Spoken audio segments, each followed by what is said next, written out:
Morning student. हम हमारी previous class में मैरिज या हम ये के types of marriage found in tribal society पे बात कर रहे थे और हम वेज ऑफ एक्वायरिंग मेट्स, जीवन साथी चुनने के तरीकों पर हम बात कर रहे थे। जनजाति समाज में जनरली हमें ये देखने को मिलता है कि एक से अधिक तरीके से, तरीका मीन्स किस प्रकार से विवाह होता है ना, एक से अधिक तरीके पाए जाते हैं और ये ज़रूरी नहीं है कि सभी समाज में सभी तरीक़ों से विवाह होते हैं, बट जनरली इनमें एक से अधिक तरीके प्रत्येक समाज में प्रचलित होते हैं। और जो तरीके हैं उनमें सबसे पहला है परिवीक्षा विवाह,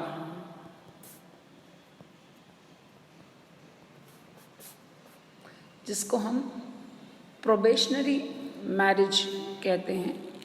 इस प्रकार के विवाह में होने वाले पति पत्नी को विवाह होने से पहले एक दूसरे को भली भांति समझने और यौन संबंधी अनुभवों को प्राप्त करने का मौका दिया जाता है। इसी उद्देश्य से उनको पति पत्नी को विवाह होने से पूर्व ही कुछ समय एक साथ रहने की अनुमति दे दी जाती है, ताकि वे एक दूसरे के स्वभाव को अच्छी तरह से समझ लें। और यदि वे इस परिवीक्षा काल में, ये जो प्रोबेशनर पीरियड जो है, इस पीरियड के पश्चात विवाह करना चाहते हैं तो पूर्ण विवाह क्रियाओं को द्वारा उनका विवाह कर दिया जाता है। और यदि उनका स्वभाव एक दूसरे के उपयुक्त या अनुकूल नहीं होता है तो वे दोनों अलग हो जाते हैं। दार्लुंग और कुकी जनजाति में एक प्रेमी अपनी प्रेमिका के या कुछ काल तक रहता है और वह उस समय सभी प्रकार के वैवाहिक सुख प्राप्त करने का अधिकारी होता है, किंतु यदि इन सुविधाओं के उपरांत विवाह नहीं करना चाहता है तो थोड़ा सा हानि मूल्य या हम ये कहें हर्जाना देकर संबंध विच्छेद कर सकता है। होबेल के अनुसार अगर हम देखें तो विवाह के इस प्रचलन का कारण यह है कि जनजाति के लोग केवल कन्या मूल्य ही नहीं चाहते, बल्कि संतान प्राप्ति की इच्छा से भी उनमें अत्यधिक प्रबल होती है। और इस कारण से इस प्रथा के द्वारा लड़की की संतानोत्पत्ति की शक्ति की परीक्षा होती है। और यह देखा जाता है कि परीक्षा काल में अगर लड़की गर्भवती हो जाती है तो विवाह अवश्य ही हो जाता है। दूसरी अगर हम बात करें तो दूसरा है हरण विवाह, जिसको हम कहते हैं मैरिज बाय कैप्चर। इस प्रकार के विवाह में वर कन्या को उसके माता पिता की इच्छा के विरुद्ध जबरदस्ती उठाकर ले जाता है और विवाह करता है। विवाह साथी प्राप्त करने की यह प्रथा दुनिया में अनेक समाजों में प्राचीन काल से भी प्रचलित है। चूँकि यह एक असभ्य और रोमांचकारी तरीका है, इस कारण कुछ विद्वानों ने इसे हरण विवाह ही सबसे प्राचीन विवाह का तरीका बताया है। मैक्लेलन के अनुसार प्राय 100 वर्ष पूर्व ये लिखा था कि विवाह संस्था के उद्विकास में पत्नी प्राप्त करने का सर्वप्रथम तरीका हरण विवाह ही था। आजकल अनेक जनजाति समाज में यह विवाह वास्तविक हरण न रहकर एक अभिनय जैसा होता है, मॉक कैप्चर जिसको बोलते हैं, नाटक जैसा हो जाता है मात्र।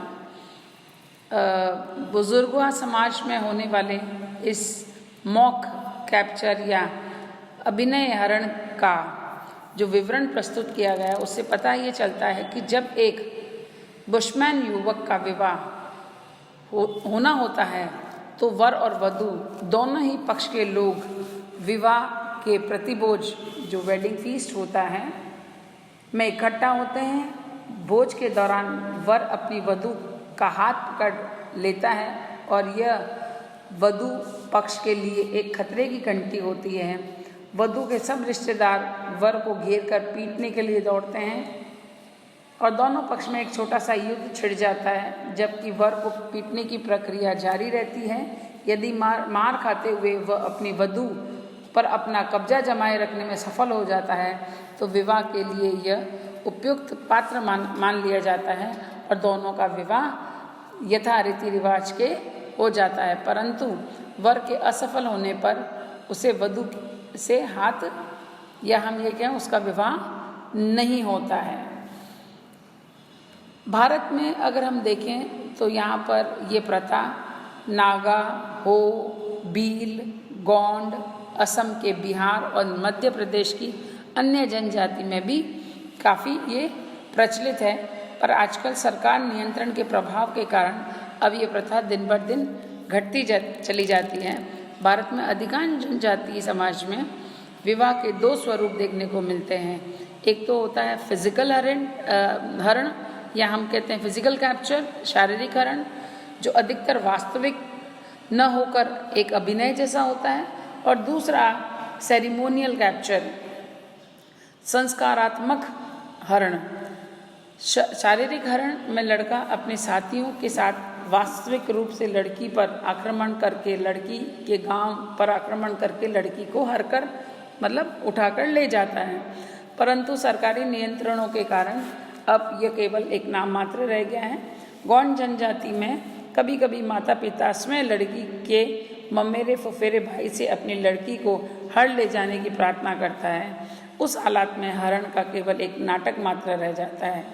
और जबकि विधिवत हरण प्रथा खरिया, संताल, बिरहोर, भूमिज, भील, नागा, मुंडा आदि जनजाति में पाई जाती है।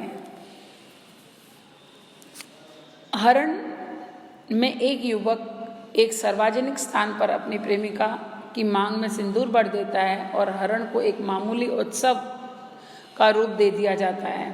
असम की जनजाति में लड़कियों का हरण एक गांव जब दूसरे गांव पर आक्रमण करता है तब होता है, और मध्य भारत की जनजाति में हरण का काम उत्सव के अवसरों पर होता है। हरण विवाह प्रथा भारत की जनजाति में विभिन्न कारणों से जो है ये प्रचलित है। नागाओं में इसका प्रचलन का कारण है कि उनमें लड़कियों की अत्यधिक कमी रहती है और इस कमी को दूर करने या हम ये कहें कि इस कमी की वजह से दूसरे समूह के लड़कियों का हरण करके पूरा कर लिया जाता है। छोटा नागपुर में हो जनजाति में वधु मूल्य इतना महंगा होता है कि अनेक लोग उसे चुरा कर सामान्य ढंग से विवाह करने में असमर्थ होते हैं, तो इसलिए हरण कर लेते हैं। इसी कारण से ये जो हरण विवाह प्रथा है, लोग बाग ब्राइड प्राइस जो है वह चुका नहीं पाते हैं तो ये वाला तरीका अपनाते हैं। जबकि गौंड जनजाति में प्राय अधिक आयु तक विवाह न होने के कारण हरण विवाह पाया जाता है। पुरुषों की स्त्रियों पर शासन करने की सहज प्रवृत्ति जो कन्या मूल्य देने से नहीं बल्कि हरण द्वारा चरितार्थ की जाती है, इस प्रकार के विवाह का कारण बन जाती है। उसके बाद हम बात करते हैं यहाँ पर तीसरा, परीक्षा विवाह, मैरिज बाय ट्रायल।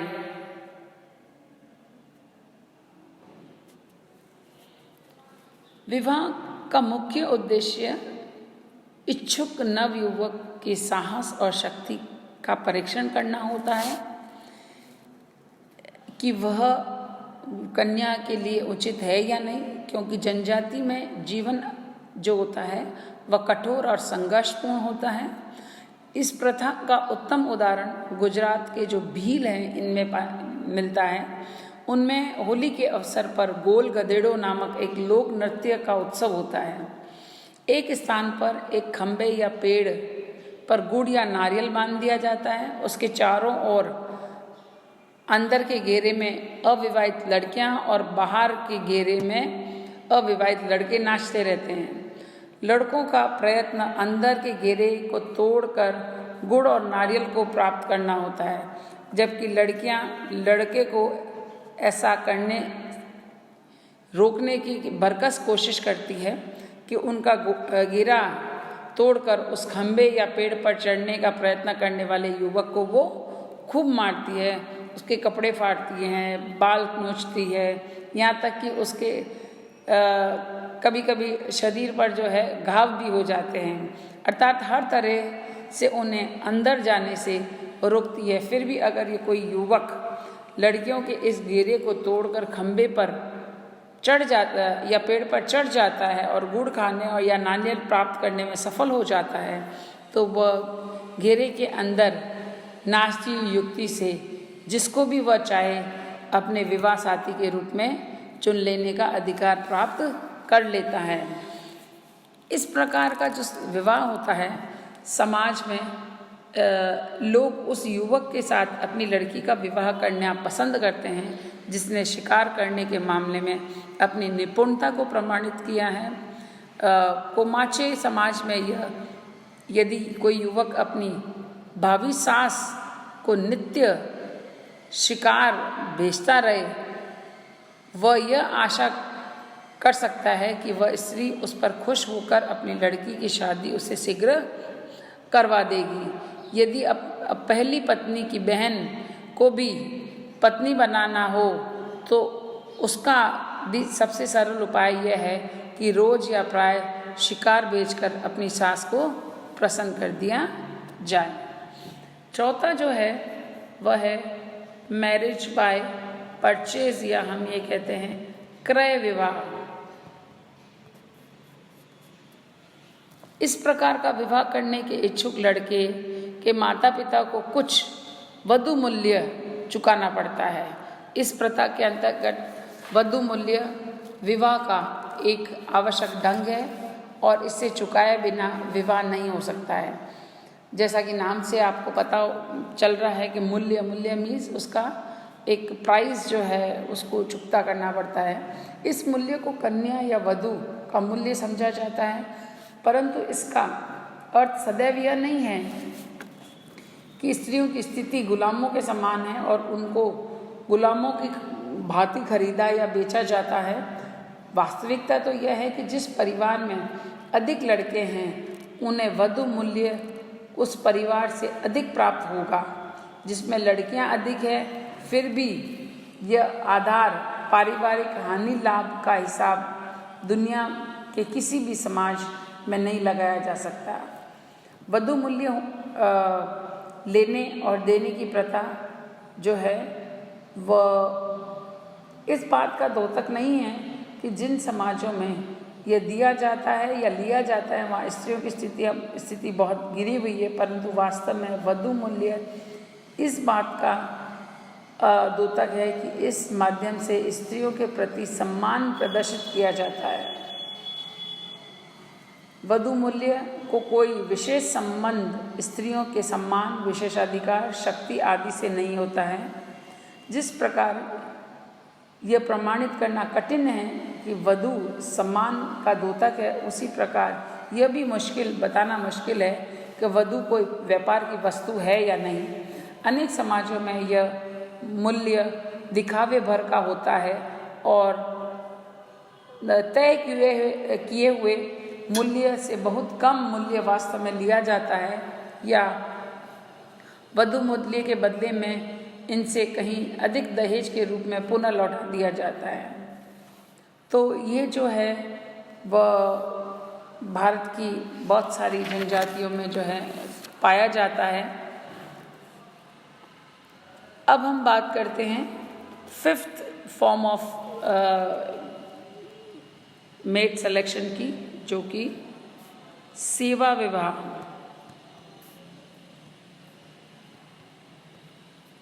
इसको हम कल कंटिन्यू करेंगे। Thank you.